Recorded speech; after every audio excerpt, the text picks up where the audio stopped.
15 লাখ টাকা কোথায় আমি বেশি বললাম? 15 লাখ টাকা তো নর্মাল।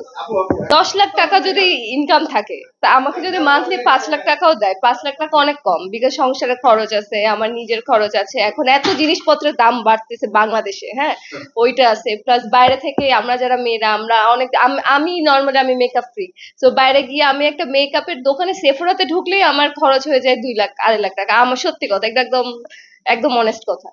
তো শেষ তো, আমি যদি 2 লাখ টাকা মেকআপে খরচ হয়, তারপর কাপড় চোপড় কিনতে হবে, তো 5 লাখ টাকা নর্মাল না? 5-10 লাখ টাকা তাহলে ছেলের কত নিতে হবে?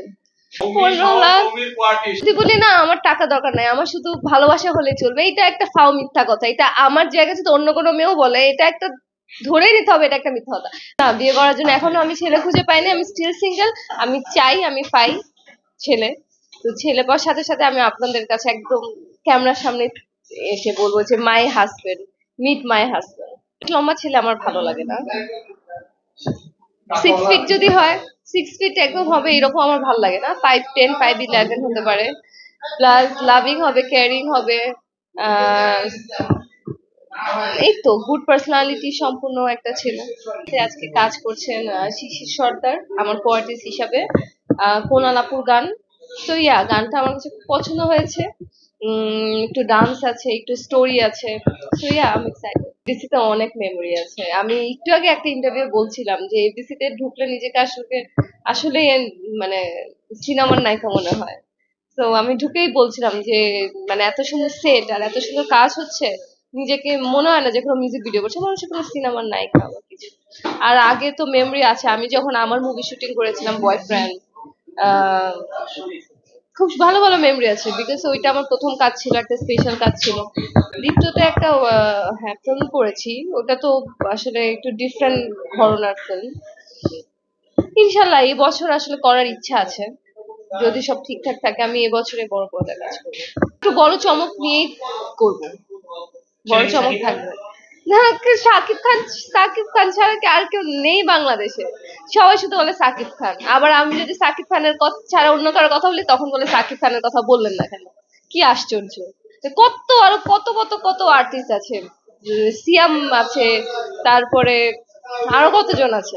এক্সাইটেড বরবাদ নিয়ে, because I am really excited, because director যে মেহেদী হাসান হৃদয়ের সাথে আমি অনেকগুলো কাজ করেছি, তো তার ফার্স্ট একটা ফিল্ম শাকিব খানের সাথে করছে, এটা নিয়ে আমি এক্সাইটেড।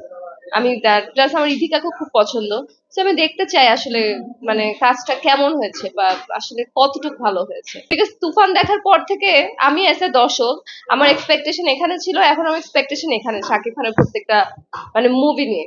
সো আমি এখন না, আমার এক্সপেকটেশন এখানে, সো আমি এটাই দেখতে যাব যে আসলে বরবাদ আমার এক্সপেকটেশন ফুলফিল করেছে নাকি না। মেহেদী হাসান হৃদয় এক্সট্রিমলি ট্যালেন্টেড একজন ডিরেক্টর। সো শাকিব খান এখানে আছে, দর্শক কেন দেখবেন? আর কালকে মুভি ছাড়লে কালকেই সবাই রোজার ইফতার ভেঙে দেখতে চলে যাবে। আমি দাগি নিয়েও আসলে এক্সাইটেড, সত্যি কথা। আমি দাগি, জঙ্গলি, জিন 3 3টা মুভি আসছে, জিন 3 তো না, এক্সাইটেড। আমি দাগিটা নিয়ে ভেরি এক্সাইটেড, দাগিটাও আমি দেখতে চাই। আমি বরবাদটা, আমার টিজারটা ট্রেলারটা খুব পছন্দ হয়েছে, আমি এই কারণে দেখতে চাই। মানে এত সুন্দর অ্যাক্টিং আমার দেখলে আসলে মুভি মানুষ দেখে কেন? আমি যেমন দেখি একটু অ্যাক্টিং শিখতে পারি, যারা এত বড় বড় আর্টিস্ট আছে ওদের কাছ থেকে আসলে অ্যাক্টিংটা দেখা যায়, স্টোরিটা দেখা যায়, তো এই কারণে আমি দেখি। সো আমি দেখবো, আমি সবগুলোই দেখবো, আমি 4টাই দেখবো। না খেয়ে থাকি মানে আমি ভাতটা একটু অ্যাভয়েড করি, রাইস কম খাই, সুগার কম খাই, আইসক্রিম খাই না। রসমালাই আমার খুব পছন্দ, বাট আসলে এগুলো খাওয়া হয় না, একটুখানি মেনটেন করার চেষ্টা করি। কিন্তু তারপরেও যখন আমি এফডিসিতে শুটিং করতে আসবো, রেগুলার নাটকের শুটিং থাকে, এত মেনটেন আসলে করা যায় না। একটু ভাত না খেলে একটু সবজি নিয়ে খেতে হয়। কতদিন একটা চিট ডে থাকে, তো ওই চিট ডে হিসাবে আমি উইকে ওই একদিন চিট ডে করি, ভাত খাই, পিৎজা খাই, বা স্মুদি খাই, আইসক্রিম খাই, বাট তাও চেষ্টা করি না খাওয়ার।